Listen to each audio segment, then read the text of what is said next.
that we are here for an enriching session. Sir, the floor is over to you. Thank you.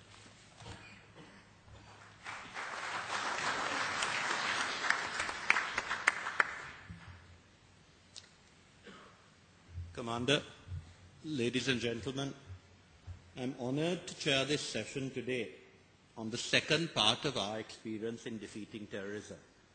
On the first day, we had a succinct overview of what had taken place, along with careful analyses of the sort of terror that we had to deal with. Then, yesterday, we had graphic accounts of what had to be done to overcome the terrorist forces in Sri Lanka. The stage was held exclusively by the Sri Lankan services in explaining this first and most vital part of our fight against terror.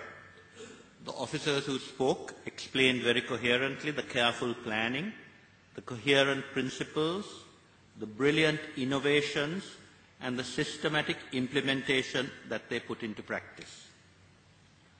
I had been following the operations during those days in terms of my responsibilities for peace as well as later for human rights. This war against terror was not like the others we know through the media, where the protagonists seem more important than us to what is termed the international community. Conversely, the civilians amongst whom the terrorists operated were much more important to us in the Sri Lankan situation, since they were our own citizens, than civilians in other theatres of war where they are seen as alien and therefore not treated with the same cares and concerns. I had been impressed earlier by the very low figures for civilian casualties, I believe the lowest in the world in any comparable situation, during our operations to take over the eastern province and also the western part of the Vanni. We heard yesterday of the immense care that had been exercised and also how this continued even when the LTT brought to fruition its sustained effort, which I'm afraid the international community did not try to stop, to hold and make ruthless use of human shields. I have no doubt that better understanding of what actually happened will make clear the exemplary nature of the work of the forces.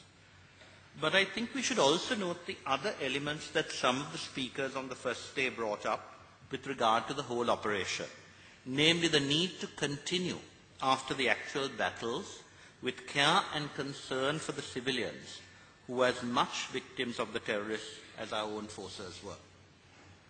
Today then, we are dealing with civil-military cooperation, which is presumably why I have been asked to chair the session and why we also have such a colourful collection of civilians with us for this panel. It is fitting, however, that the three main presentations will be made by military officers because they had to take the lead in the first steps needed to restore normalcy to those who had suffered the worst and the longest from the terrorism of the Tigers.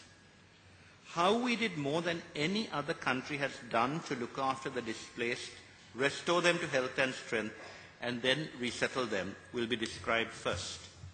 This will be followed by an account of the rehabilitation program for those who had been forcibly recruited by the Tigers, children for whom in those terrible days the international community did little. Over 4,000 recorded violations of child recruitment even after a so-called ceasefire agreement had been signed. Finally, there will be an account of one of the quickest demining programs after a conflict, which has permitted almost all the displaced to get back home safely. I should note that, though the lead was taken by the military, all this work was done in cooperation with the civil authorities to whom the services were accountable. In looking after and then resettling the IDPs, the Presidential Task Force was the main authority, but it was remarkable how well the forces worked with local officials, in particular the government agents who had functioned so effectively through the war years, even in areas under the control of the Tigers.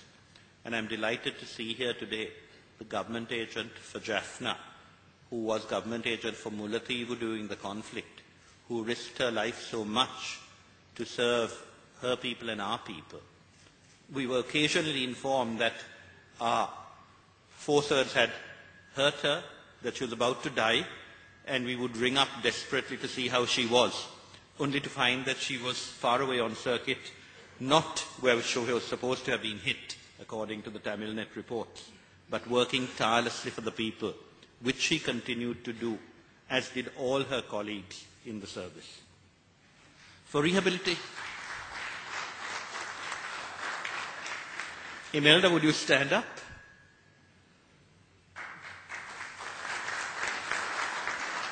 And she's not the only one, but she perhaps ran the greatest risk. For rehabilitation, work is through a ministry, the Ministry of Justice earlier, and now a dedicated Ministry of Rehabilitation and Prison Reform. I have been asked by some members of the international community why military officers occupy what are considered civilian positions. The answer is very simply that we need efficiency. And as yesterday's descriptions made clear, our services have been trained to function effectively in a way that sometimes those with a lesser sense of urgency cannot achieve. That was the most tactful way I could put it. The speed with which demining was done by military teams, for instance, contrasts favorably with the record of the various organizations to which demining had been entrusted previously, and it should be noted, with no disrespect to those who do a tough and thankless task, that accidents last year, very few, in areas that had been cleared, occurred in places demined by organizations, not the military. And the accomplishments with regard to rehabilitation by the present regime, as compared with long delays in previous years, testifies to the continuing capabilities of our services even after the military campaign was concluded. But we must also make clear the contribution, conceptual as well as practical, of civilians to these processes. I will therefore ask the members of the panel too to make brief presentations themselves on their work after the officers have finished.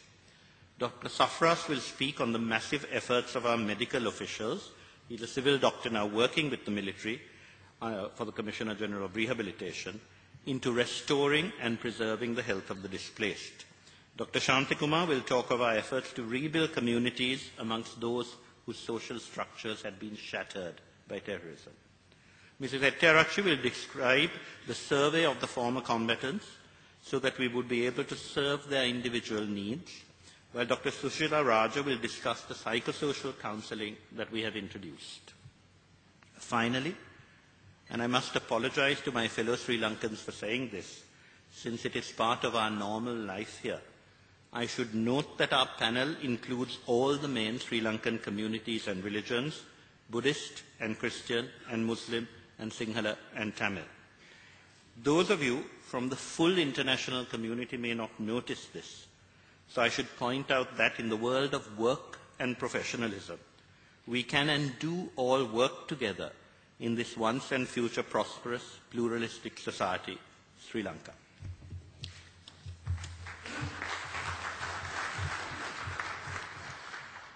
I would like first to ask Brigadier Hapuarachchi to talk of the way we looked after the displaced. He is the present Brigadier coordinating the Defence Services Command and Staff College. He enlisted in the Army on 25th May 1982 and was commissioned to the Corps of Engineers.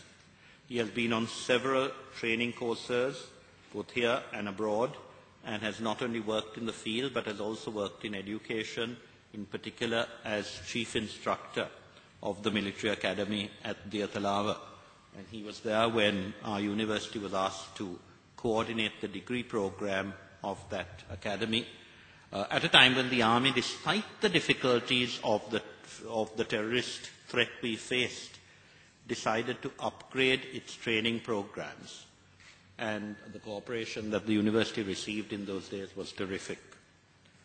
He himself has obtained a master's degree in business management from the University of Rajarata in Mihintale, and he was awarded the Elite Ranasura Padakkama for bravery in the battlefield and also received 8 other medals for meritorious conduct in the army.